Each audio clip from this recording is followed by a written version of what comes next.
¿Me están escuchando?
¿Se escucha?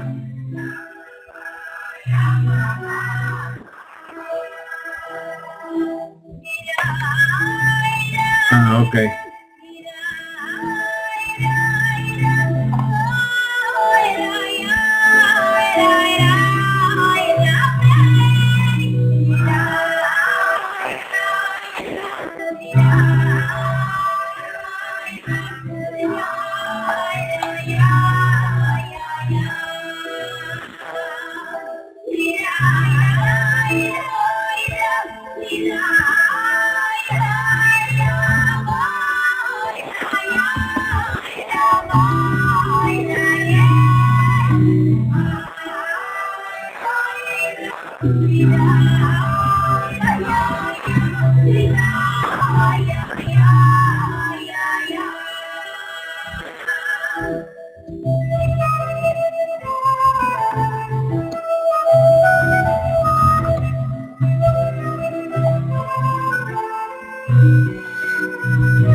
Muy bien. buenas noches, buena semana. Ya estamos en el día miércoles, Yom Revi'i de este mes de Tammuz, Hei Tammuz. Estamos llegando ya al final de este mes y la semana que viene ya estamos en Av. Estamos durante las 3 semanas de Puranut, las 3 semanas de dureza, de castigo, que van desde el 17 de Tammuz hasta el 9 de Av. Y estamos estudiando Tanya. Estamos estudiando Hasidut, Razin de Torah, la parte más interior, más espiritual de todo el estudio de la Torah, donde estamos aprendiendo acerca del alma de las personas. En la clase anterior terminamos el capítulo 13. En todos estos capítulos, el Admor Zaken explica acerca de lo que es el Beinoni. ¿Qué significa el título Beinoni? Beinoni literalmente es intermedio. ¿Por qué se llama intermedio? Porque está entre el Tzadik y el Rasha, entre el justo y el malvado.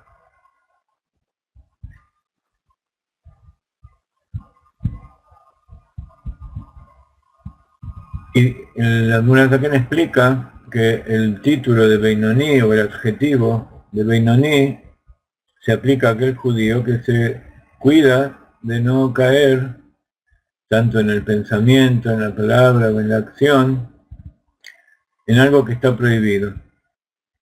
Todos sus pensamientos, todas sus palabras, todos sus actos están dedicados a la Torá y a las mitzvot exclusivamente. Ahora, como vemos aquí, estamos hablando de las vestimentas del alma, el pensamiento, el habla y la acción. ¿Por qué? Porque dentro de suyo, en su alma, en su psiquis,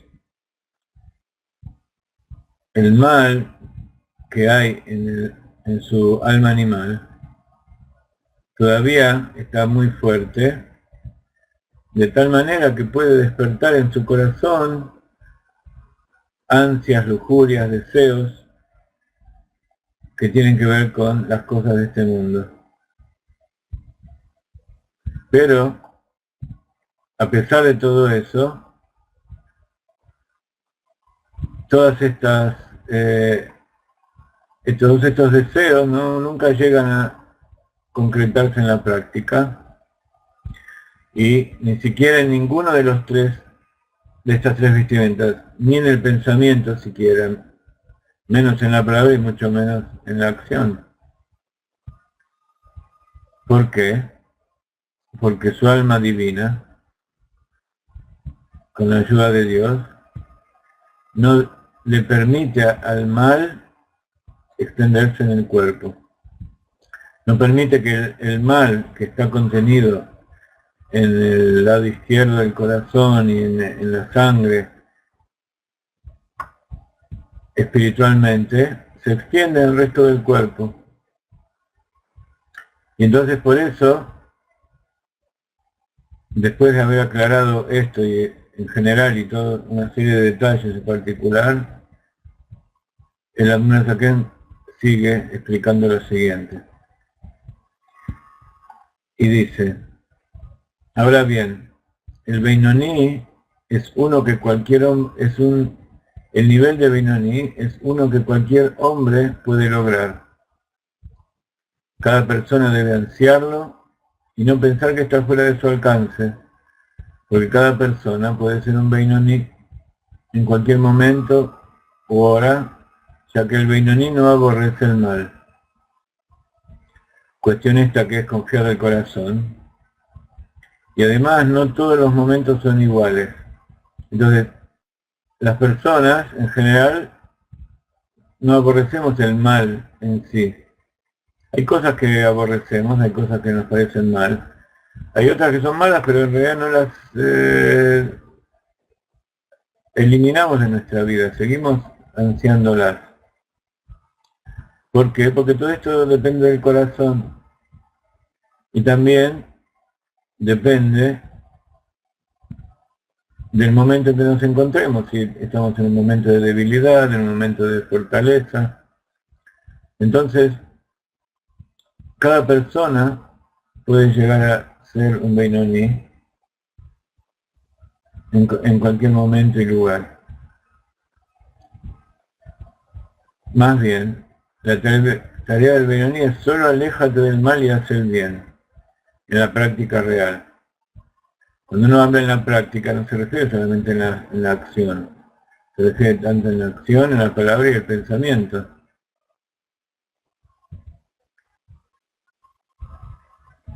Y se refiere a cosas que todas las personas desean.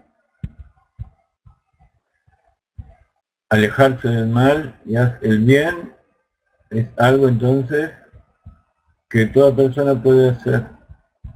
En estas cuestiones, a cada hombre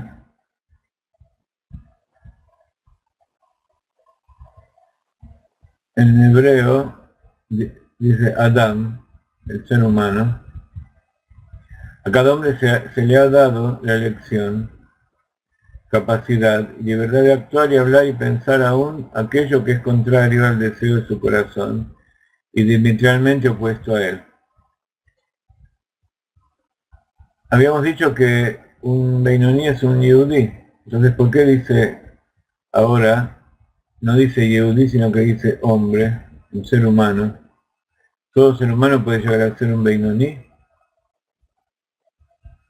¿Todo ser humano tiene un alma divina a su disposición que puede revelar en cualquier momento? Sabemos que no. Por eso en la Torah está dicho, Atem Kruim Adam, ustedes son llamados Adam. En general, cuando la Torah habla de Adam, se refiere al judío, porque Adam, una persona completa como Adam Rishon, tiene alma divina, especialmente, después entró en el alma animal. Pero el requisito para ser Adam es tener alma divina. Entonces, por un lado, el Admon Zaken especifica en otros lados y también aquí más adelante que todo esto se está hablando del Yehudí. Yehudí en tanto que es un ser humano que tiene un alma divina y que pertenece al pueblo de Israel. Pero acá dice Adam. ¿Cómo puede ser que entonces toda persona, todo hombre pueda llegar a ser un Beinoní? Primero hay que llegar a ser judío. Entonces toda persona tiene la posibilidad de despertar dentro de sí esa alma divina que lo va a llevar a buscar la forma primero de cumplir los 7 preceptos y eventualmente, ya sea antes o después de la redención, revelarse como judío y que sea recibido dentro del pueblo judío. De esa manera puede llegar a ser Beinoní. Entonces, porque incluso cuando el corazón ansía, en estas cuestiones a cada hombre se ha dado elección, capacidad y libertad de actuar, hablar y pensar, aun aquello que es contrario al deseo de su corazón y diametralmente opuesto a él. Si uno ansía con la suficiente fuerza y le pide a Dios como corresponde, entonces Dios le va a cumplir lo que le está pidiendo, sea judío o no judío.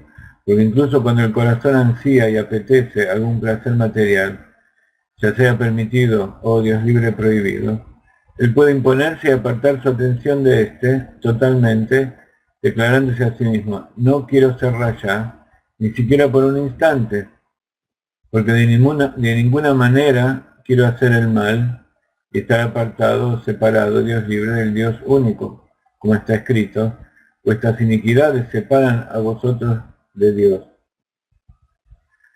Está dicho que cuando una persona hace algo en contra de Dios, se está separando.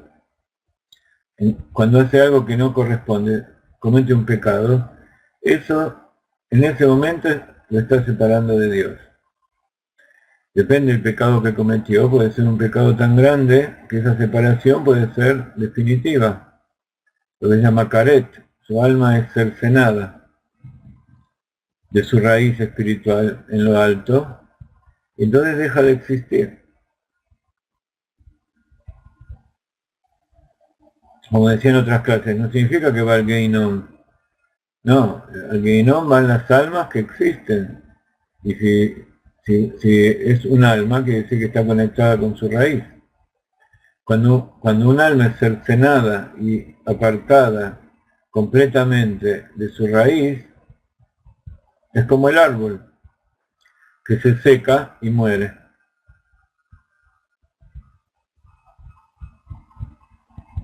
También está dicho por otro lado que no hay nada que se oponga a la teshuvá. Entonces, hay cosas que incluso la teshuvá puede solucionar, pero eso siempre y cuando haya un pequeño cabito de toda el cordel de los 613 preceptos que todavía está unido. Entonces, en base a esa pequeña unión, se puede volver a hacer un nudo que una a el resto de los hilos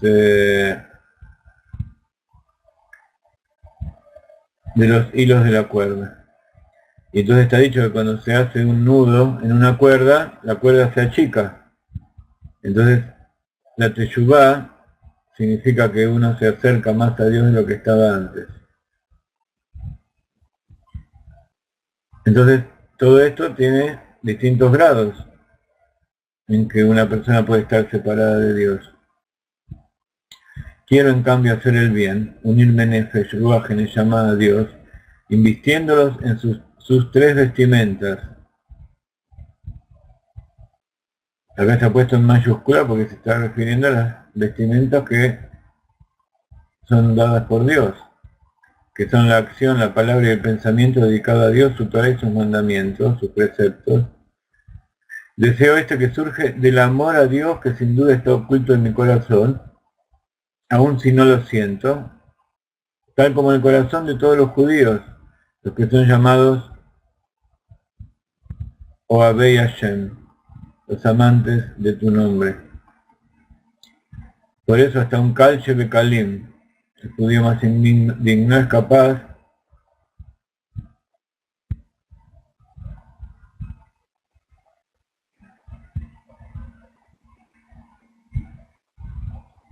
de sacrificar su vida por la santidad de Dios. Seguro que yo no soy inferior a él, dice la persona. ¿Y por qué aquel no observa las mitzvot? Bueno, acá empieza otro asunto, que es la explicación de todas estas preguntas, de toda esta tefilá, digamos, toda este pensamiento, esta inquietud que tiene la persona cuando lucha contra su alma animal para no pecar y no separarse de Dios, y ser verdaderamente un Ohev Hashem, una persona que ama a Dios. Entonces, una persona que piensa así, seguro que yo no soy inferior a él, yo no soy inferior a un Beinoni, porque yo puedo superarme en cualquier momento, pero tampoco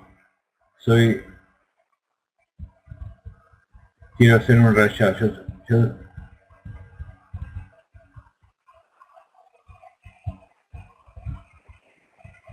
Yo no soy inferior a él, al Beinoni, y no quiero ser un rayá. Entonces, ¿por qué el rayá no observa las mitzvot? ¿Por qué esta persona que le está pidiendo a Dios no observa las mitzvot? Lo que sucede es que un espíritu de necedad lo ha vencido. Y así está dicho sobre Adán Arishon también, que para que él haya pecado, hubo que haber algún problema en su entendimiento, en su da'at, que él lo encegueció. Sea lo que sea, eso que lo encegueció vino de la mano de Dios. Lo que sucede es que un espíritu de necedad lo venció. En hebreo se dice Ruach Shtut. Ruach Shtut.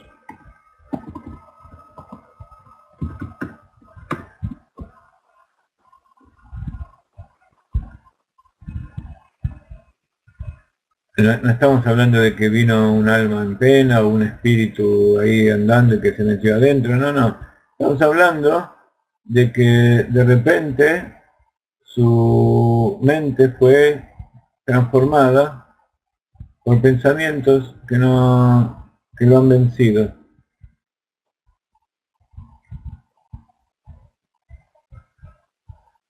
Dejó de entender por algún motivo y su necedad lo venció. Él se imagina que el cometer este pecado no afectará su condición de judío. O sea, ¿por qué si la persona no quiere separarse de Dios y no quiere ser un raya, por qué hay veces que no cumple las mitzvot? Porque él se engaña a sí mismo y piensa que ese pecado que cometió no lo va a dejar de hacer que sea judío y que su alma no será cegada por este del Dios de Israel, cegada con ese, o sea, cercenada, cortada. Y también olvida el amor a Dios oculto en su corazón. En cuanto a mí, dice el Beinoni, yo no quiero ser tan tonto como él de negar la verdad.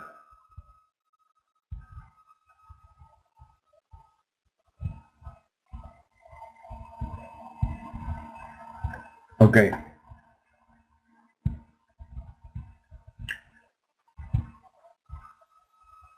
Entonces, están los hombres que tienen la elección y la capacidad de decidir, pero no siempre triunfan.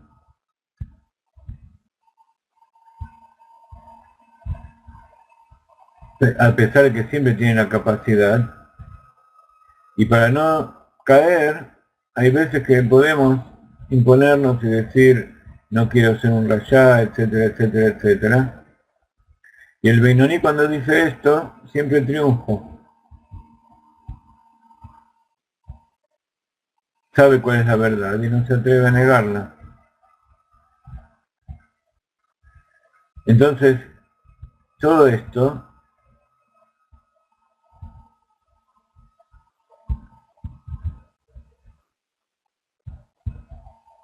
significa que el corazón todavía no aborrece el mal, el corazón desea esas ta'avot, y en el Beinoni no llega a extenderse en el cuerpo, ni en el pensamiento ni en la acción. Es diferente, sin embargo, cuando se trata de algo confiado al corazón, o sea, que el corazón de uno efectivamente aborrece y desprecia el mal, que ahora ansía, sea con un odio absoluto o aún no tan absoluto.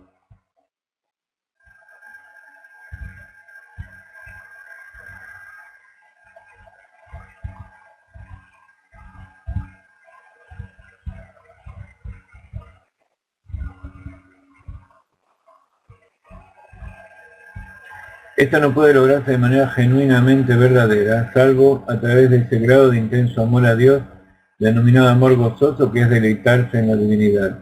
O sea, el Beinoni, en su corazón, todavía no triunfó, tiene que estar luchando constantemente. Y confía de su mente para dominar el corazón. Para que aquello que el corazón le propone no se llegue a cumplir. ¿Por qué? Porque para que el corazón también aborrezca el mal y no incite a la persona, tiene que haber un amor a Dios denominado Abba Betanugim. Como estudiamos en nuestras clases, Abba Betanugim. Es una frase de Shlomo Amelech que vamos a profundizar la semana que viene cuando repasemos de nuevo este capítulo. Naev Mayafit Ababetanogin. Amor placentero. Un amor gozoso, que es deleitarse en la divinidad, similar a la dicha del mundo venidero. Por eso los tzadikim está escrito que ellos viven en el Gan Eden constantemente, porque ellos constantemente sienten este amor gozoso en su corazón, que no los incita a hacer el mal, y los incita constantemente a hacer cosas que lo unen a Dios. Por respecto de quien experimente este amor gozoso, que nuestros sabios han dicho, verás un destello de tu recompensa del mundo venidero en el curso de tu vida, como acabamos de decir. No todos los hombres tienen el privilegio de lograr este estado, porque es de la naturaleza de una recompensa que se recibe, pero no puede ser tomada. O sea, habíamos dicho al principio, Job pregunta, al principio del Tanya, una de las cosas que pone el Admon Hazaken para como interrogante de cómo puede ser que la Torá está tan cerca de nuestro corazón para hacerla y nosotros sin embargo muchas veces no la hacemos. Y ahí dice que una de las cosas que dice que Job le dice a Dios, has creado justos y has creado malvados. O sea que en principio ser justo o malvado no depende de nosotros nacer de esa manera.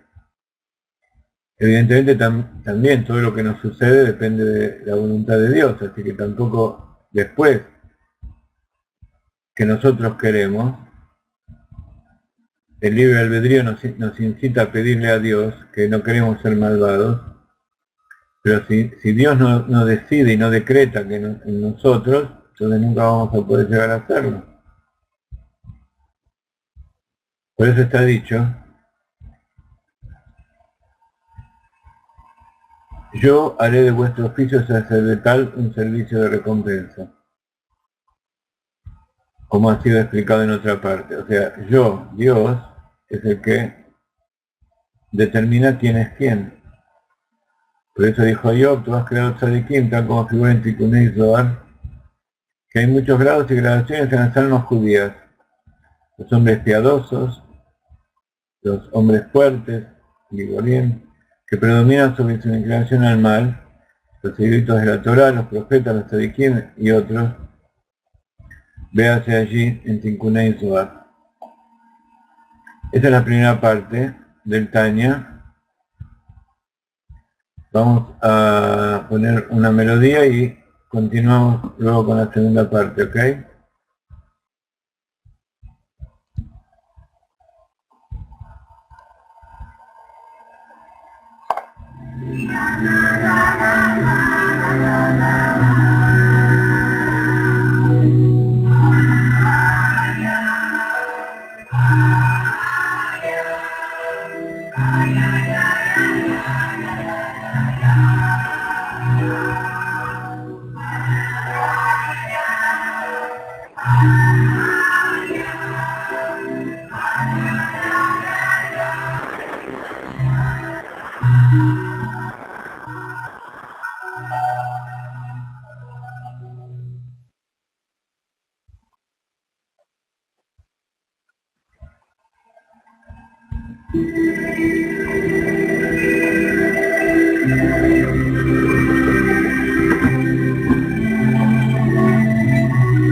Un pequeño corte, pero estamos aquí de vuelta. ¿Hay alguna pregunta hasta ahora? ¿Alguna consulta?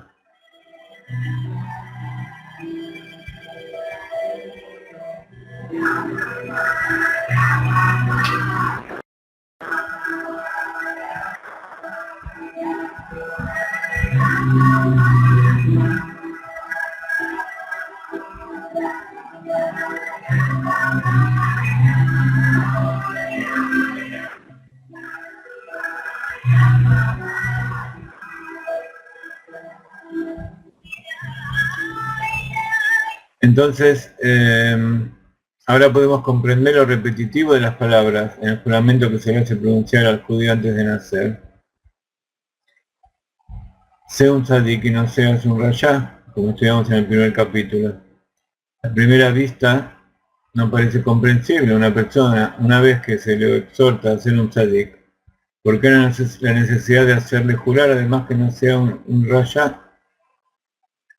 La respuesta es que si bien no toda persona tiene el privilegio de volverse un tzadik, ni tiene pleno derecho de decisión respecto de deleitarse realmente en Dios, como dijimos recién, que es Avodah Shebalev, el servicio del corazón, es algo, un regalo de Dios, y aborrecer real y genuinamente el mal, cada persona es juramentada por segunda vez.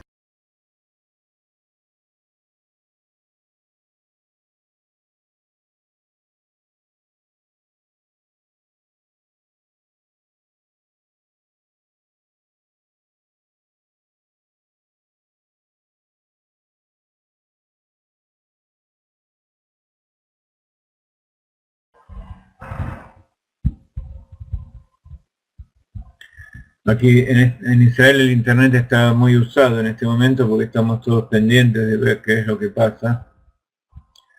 En mi cuenta de Facebook trato de poner actualizaciones de la situación y sobre todo para que entiendan y para que no se dejen influenciar por los medios de comunicación, los diarios que hay por el mundo, donde dicen que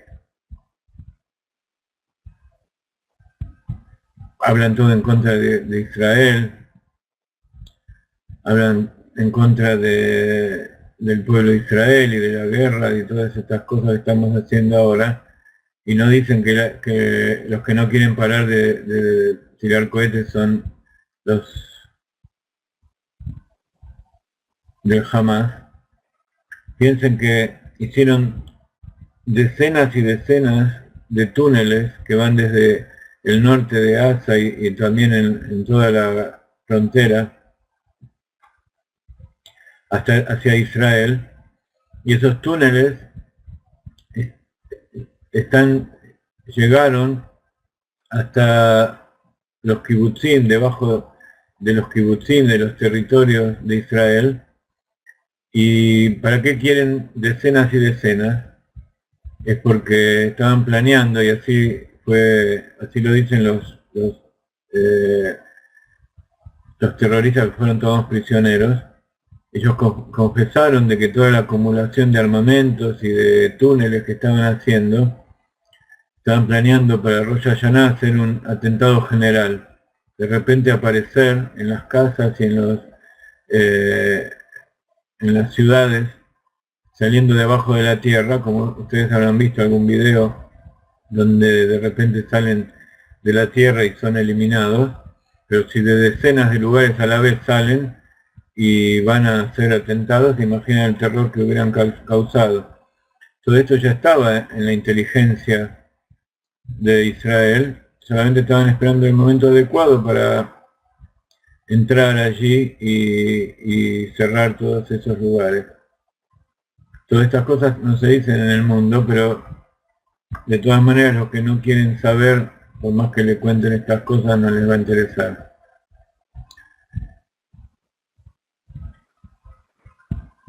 Entonces continuamos. Ahora podemos comprender lo repetitivo de las palabras en el juramento que se le hace pronunciar al judío antes de nacer, al alma del judío antes de bajar a este mundo, se le dice sé un tzadik y no seas un rasha.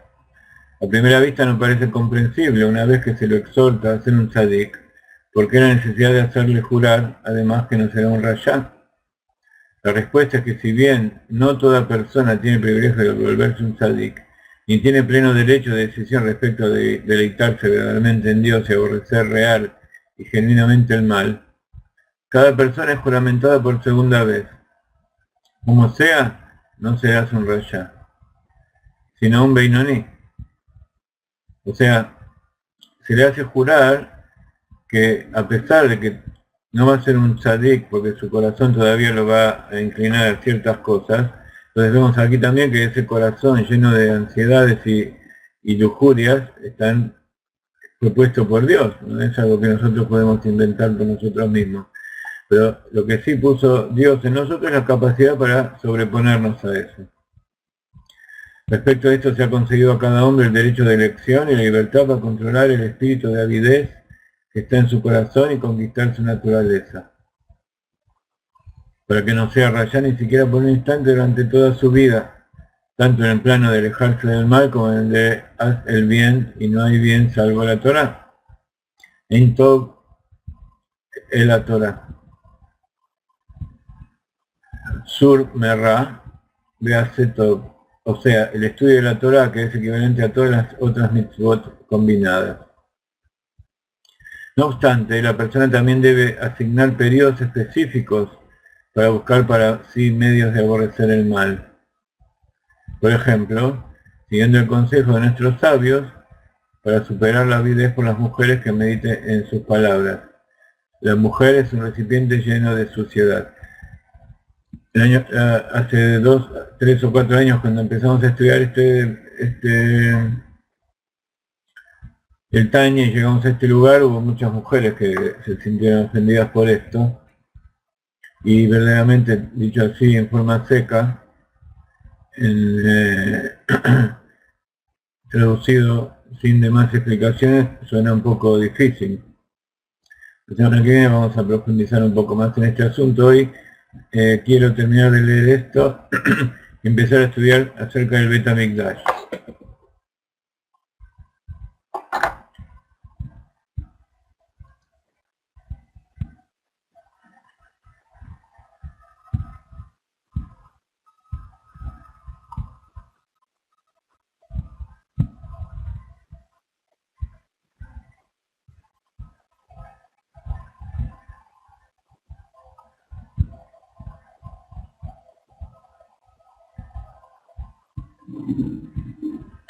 Entonces, todo esto es para tratar de que el hombre deje de ser rayá, que no tenga pensamientos malos. Lo mismo sucede respecto de todos los placeres de este mundo. El hombre sabio prevé lo que se hará de ellos. Como está dicho, a final de cuentas se pudrirán y se transformarán en gusanos y desechos.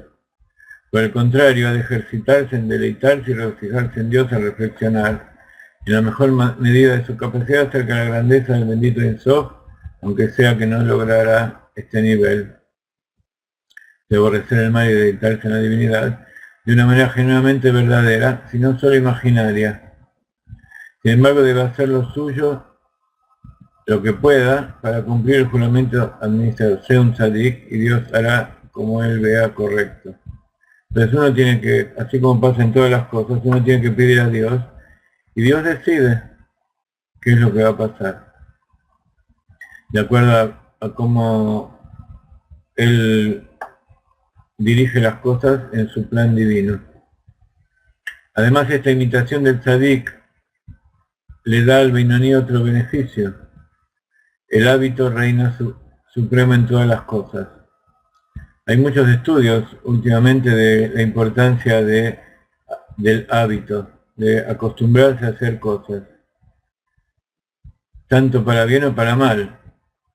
Todas nuestras costumbres alimentarias, higiénicas, de trabajo, de cuidado del cuerpo y del alma, tienen que ver con los hábitos, cómo uno fue acostumbrado, cómo fue uno educado. Por eso, más adelante, hay uno de los libros, uno de los capítulos de Tanya, que se llama Jinuj Katan, una educación del pequeño, del chico, que dice que hay que educar al Shlomo Amelech, dice en Proverbios, educa al niño de acuerdo a su camino, y cuando sea grande no se apartará de ella, no se apartará de él. Entonces, si de acuerdo a cómo la persona es educada, después va a permanecer con esos hábitos, sean buenos o malos, durante el resto de su vida. Entonces, cuando uno llega al momento en que quiere decidir quién quiere ser, él va a tener que luchar contra los malos hábitos que tiene, y va a estar a favor de él todas las cosas buenas que uno con que fue dotado.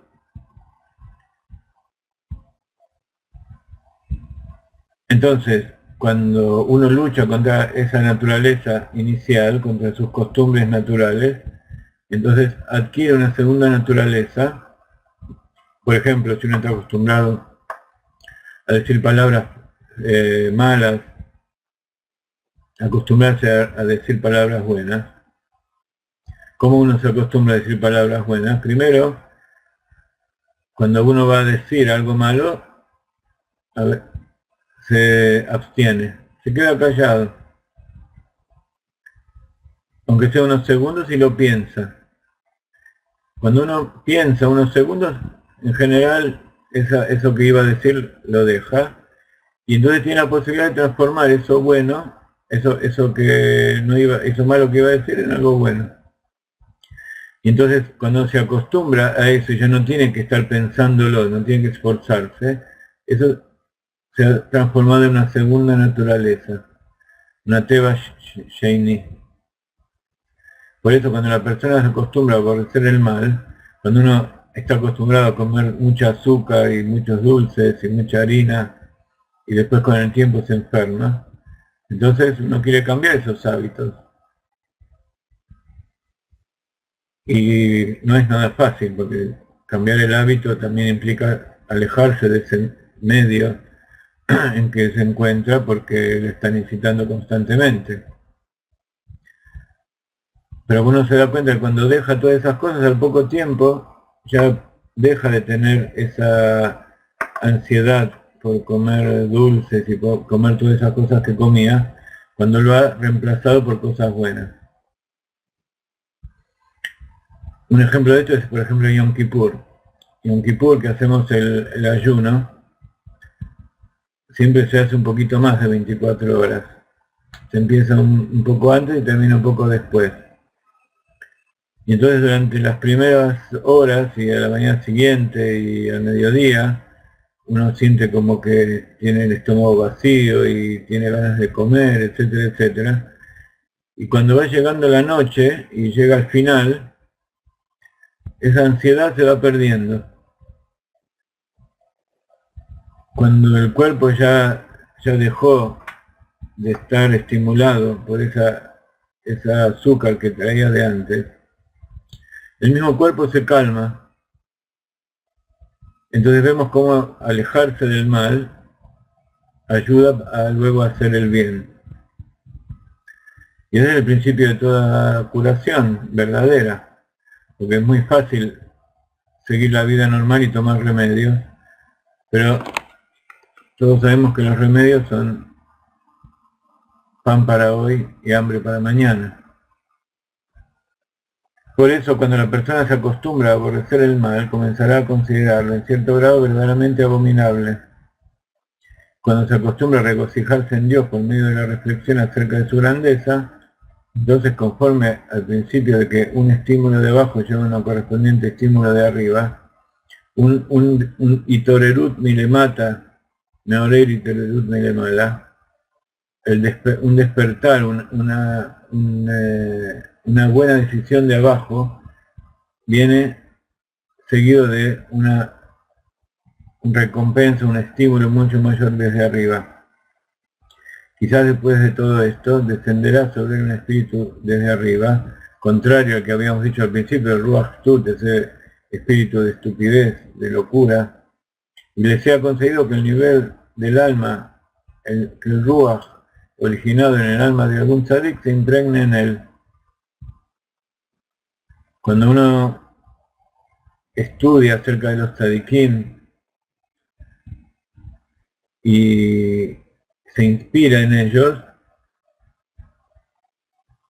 eso que ellos dejaron no es simplemente una historia o algo escrito, sino que también ese espíritu, ese Nefesh Ruach que ellos tenían, también se extendió a aquellos que se conectan con él.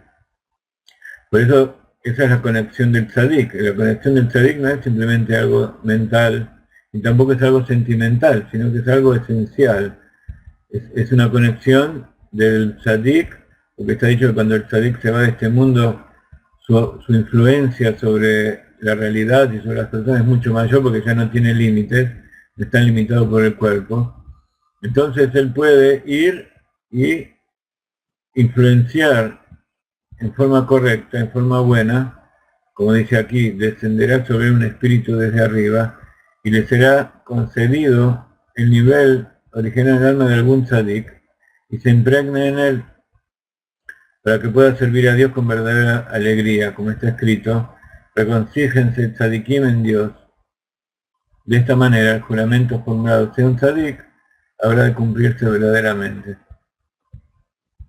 Entonces cuando uno medita, vamos a tomarnos 5 minutos para meditar en Hedvah. Nosotros los Hasidim tenemos una ventaja porque tenemos a todos los tzadikim y todos los sabios y sobre todo tenemos al Rebbe.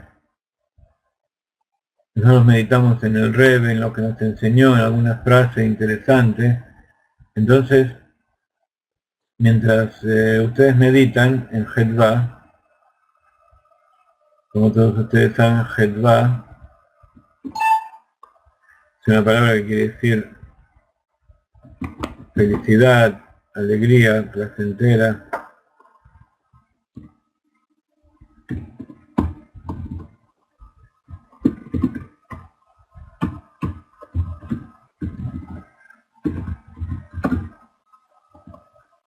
Y sus letras son 8, 4, 6 y 5. Y ese es el ritmo de la respiración. Inspirar contando 8, retener contando 4,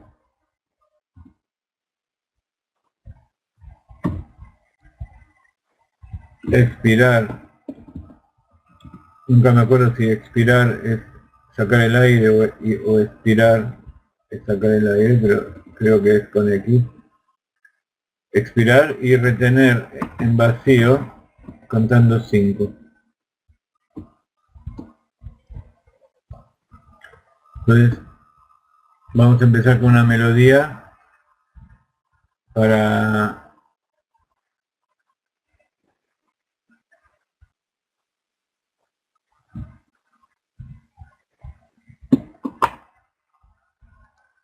meditar y les voy a dar algunas frases inspiradoras.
En Hasidut hay dos expresiones muy características.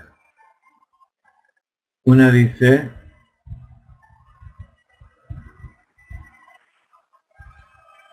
el judío reconoce a Dios y duda, el judío reconoce a Dios, conoce a Dios y siente lo que está por encima de la naturaleza y no necesita ninguna prueba para esto. El judío reconoce a Dios y siente, percibe lo espiritual, aquello que está por encima de la naturaleza, y no necesita ninguna prueba para esto.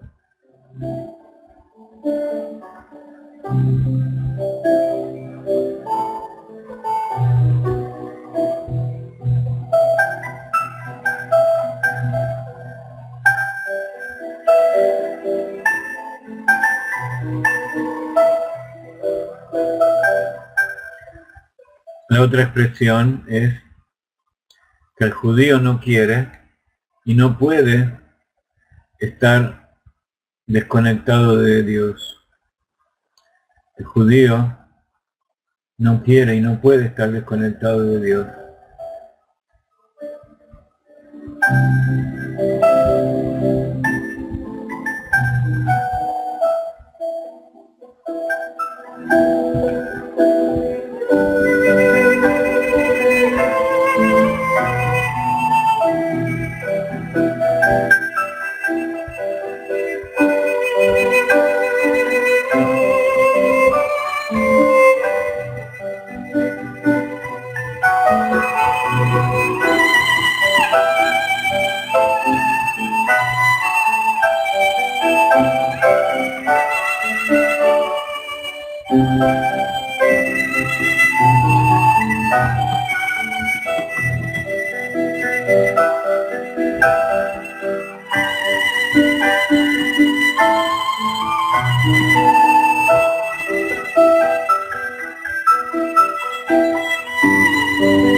Muy bien, ahora que meditamos en todo esto, vamos a dedicarnos al Beit HaMikdash.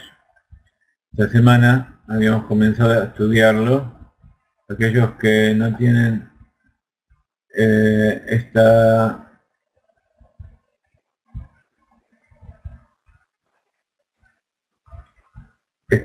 fascículo, lo pueden obtener de nuestra página.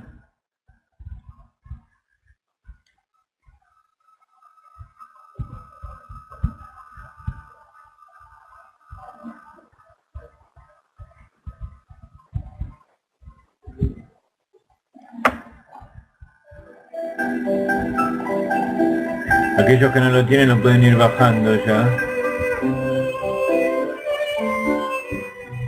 ¿Encontraron dónde?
Muy bien, entonces hasta ahora estuvimos viendo la historia del Mishkan, que comenzó un año después de la salida del pueblo Israel de Egipto, un año después de la entrega de la Torá, y terminó cuando fue construido el Beit HaMikdash. Entonces, 479 años, los judíos sirvieron a Dios con el tabernáculo del desierto. Durante estos dos primeros periodos fue el tabernáculo tal como era, y luego fue construido en piedra con el techo de pieles, pero todo lo demás era igual. Hasta que vino el santo templo de Shlomo HaMelech. El templo de Shlomo comenzó la construcción del Shlomo HaMelech comenzó la construcción del primer Beit HaMikdash en el año hebreo 2928, o sea, hace 2846 años, casi 3000 años, finalizando los 7 años después. Su padre, el rey David, ya había comprado del Arabná, el Yebusita, de Arabná y Yebusita el terreno para su emplazamiento.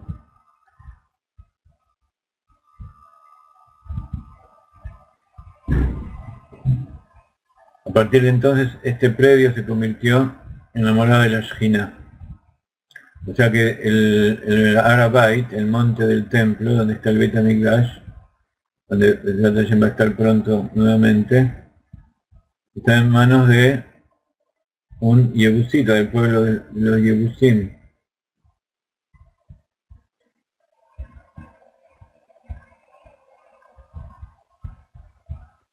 El sitio en el que habrían de traerse todas las ofrendas y el lugar de peregrinaje para el pueblo judío 3 veces al año, para todas las generaciones.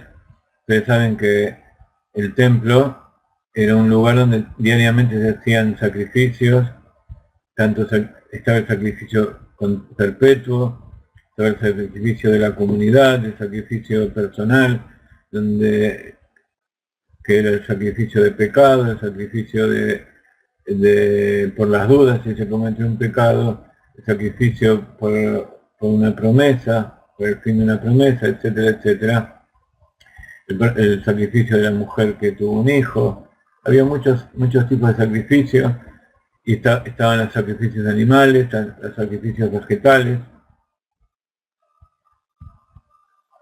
los korbanot. Después estaban las ofrendas que se hacían de incienso también adentro en el altar de oro que estaba dentro del edificio. Estaban los panes que se presentaban allí y se comían. Una vez por semana se cambiaban, se encendían las velas. Pero el peregrinaje del pueblo judío se realizaba 3 veces por año. ¿Alguien sabe en qué fechas, en qué épocas se realizaban las 3 peregrinajes?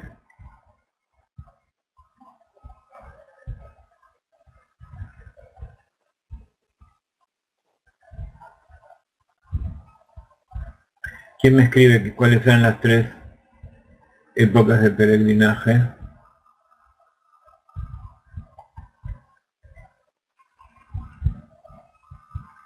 Muy bien, Pesaj, Shavuot y Sukkot. Pesaj, que es el 15 del mes de Nisan, que se festeja la salida de Egipto. Shavuot, que es el 6 de Sivan, que se festeja la entrega de la Torá. Y Sukkot, que es el 15 de Tishrei, después de Yom Kippur, que se festeja, se conmemora. O sea, por supuesto son todas fiestas que están ordenadas en la Torá. Cada Baruj le dio a cada uno la fecha y le dio a cada uno cómo se tenía que hacer y el motivo. Pero en general Sukkot sabemos que es la fiesta de las cabañas, donde tenemos que estar toda la semana viviendo en cabañas y elevando las 4 especies. Entonces, a partir de entonces este predio se convirtió en la morada de la Shejinah, el sitio en el que habrían de traerse todas las ofrendas y el lugar de peregrinaje para el pueblo judío 3 veces al año, todas las generaciones. Este primer templo se mantuvo en pie durante 410 años y fue destruido el 9 de Av del año 3338. O sea que, sumando los 479 años anteriores que estaba el Mishkan, más los 410 años estos,